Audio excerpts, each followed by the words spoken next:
smart decision to just hold us until the tide turns. When the tide turns, the sailing breeze will diminish.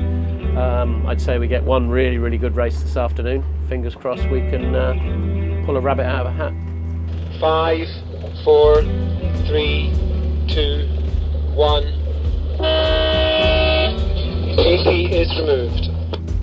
Yeah, unfortunately we have a 2, 3, 4 and then a BFG, which not so good.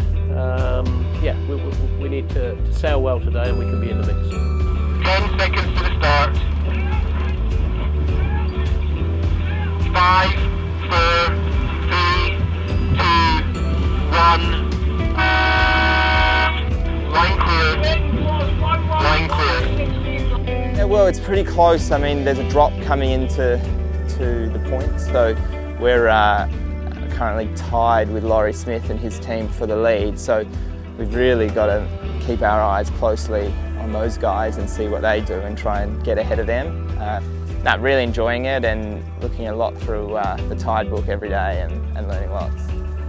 65–70% of the fleet felt that the left-hand side of the course would be favoured.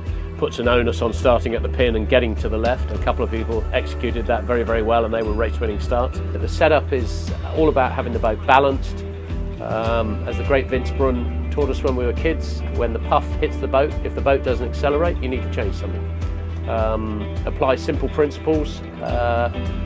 You know, it's nice to sail a boat with an overlapping jib.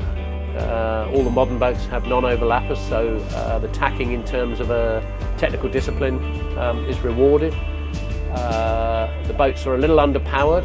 They go through then their sweet spot, probably 12 to 14 knots, and then suddenly they're overpowered. So the ability to change the rig and your sail setup to maintain enough power and then be depowering at the right rate is critical.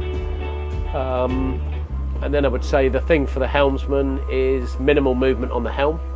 You know, it's a rudder on the back of a long keel.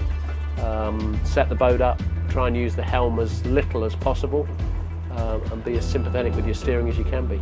I think the tide, when it's going one way or the other, is relatively easy. I think the biggest time that you need to make bold decisions is when it's transitional. On Alfie, and we used sails straight off the shelf. We used our A14 mainsail, which is a little flatter than the A7 that we also offer, and that proved pretty good in this. You know, it's been predominantly a windy regatta. Most of the top teams this year have been using that sail to great success all year. And then the V6M and V6H, medium and heavy Genoas. We both got some use this week. Nice big crossover between the two sails. You know, they've been really great for us. And then we use our R5 spinnaker, which again most of the top teams here are using. Laurie commented, you know, on one of the training days that, you know, the spinnaker looked great straight out the bag. So I've been pretty happy with that sail for a couple of years now. So yeah, we just had one race today. Very strong winds this morning, and east-going tide made it pretty unsaleable first thing in the morning, but when the tide switched, that calmed the seas down a little bit and breeze moderated a touch. So we got one race in this afternoon, which was a nice race. The situation meant that the title was between ourselves and Peter Gilmore. So unsurprisingly, we started pretty close to each other, but we managed to get the better of the starts. But Gilly and his team on Wire Red, they came into us on both the runs. In the end, it was really close, and I think there was maybe only 2 to 3 boat lengths in it at the finish line after a 2-hour race. So yeah, pretty exciting, tough race, but glad to come out on top.